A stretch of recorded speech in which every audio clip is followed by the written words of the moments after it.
అందరికీ నమస్కారం. గతంలో మీరు 15,000 రూపాయలు వేస్తే 365 రోజులు చొప్పున వేసుకుంటే 45 రూపాయలు మాత్రమే రోజుకి మీరు ఇచ్చారు అని మాట్లాడినటువంటి సోకాల్డ్ పెద్ద మనుషులంతా మరి ఇప్పుడు మీరు 13,000 రూపాయలు ఇచ్చారు, అది కూడా 365 రోజులకి లెక్కేస్తే 35 రూపాయలు ఇచ్చారు.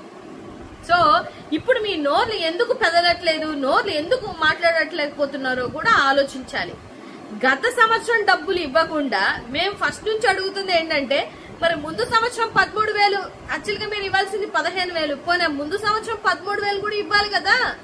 ఈ సంవత్సరం 13,000 ఇచ్చారు, చివర్లో ఎలాగో ఎలక్షన్స్ కాబట్టి ఆ ఇయర్ ఇవ్వరు, ఫస్ట్ ఇయర్ వదిలేశారు అంటే 3 సంవత్సరాలు ఇస్తారు. అవి కూడా ఇస్తారో లేదో గ్యారంటీ లేదు.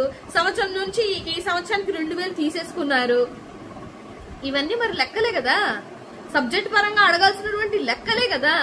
ఇంకా ఆశ్చర్యం ఏంటంటే దళితులందరూ చెవులు తెరిచి వినాల్సినటువంటి ఆవశ్యకత ఉంది. ఏంటి అంటే ఈ ఫండింగ్ అంతా ఎస్సీ కార్పొరేషన్ లో ఉన్నటువంటి డబ్బులు తీసి వీళ్ళు ఉద్ధరించి ఎవడి బాబు సొమ్మని చెప్పేసి అందరికి పంచారో కూడా సమాధానం చెప్పాల్సినటువంటి అవసరం ఉంది. అంతేకాకుండా ఎస్సీ కార్పొరేషన్ లోన్లు ఇస్తాము, మీరు అప్లికేషన్లు ఫిల్ చేసుకోండి అని చెప్పేసి ఇప్పుడు ఆ దళితులలో అంటే ఆర్థికంగా మమ్మల్ని బలోపేతం చేసేటువంటి కార్పొరేషన్లు చేయి పెట్టి డబ్బులు తీసేసి ఇదేదో మీరు సంబడం చేసినట్టు సంకలు గుద్దుకొని చెప్పుకుంటున్నారు కదా. ఇప్పుడు దళితులందరూ నిక్కదీసి అడగాల్సినటువంటి అవసరం ఉంది. అడగండి.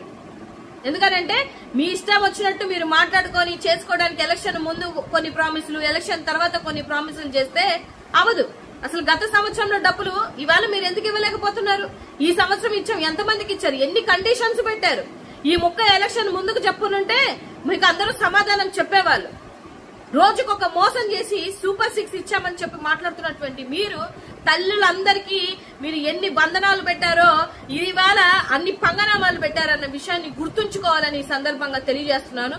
కాస్త నేను చెప్పినటువంటి ఇన్ఫర్మేషన్ లో నిజం ఉందో లేదో మీరు ఆలోచించి నా మాటకు మీరు సపోర్ట్ గా ఉంటారో లేదో అనేది గమనించండి.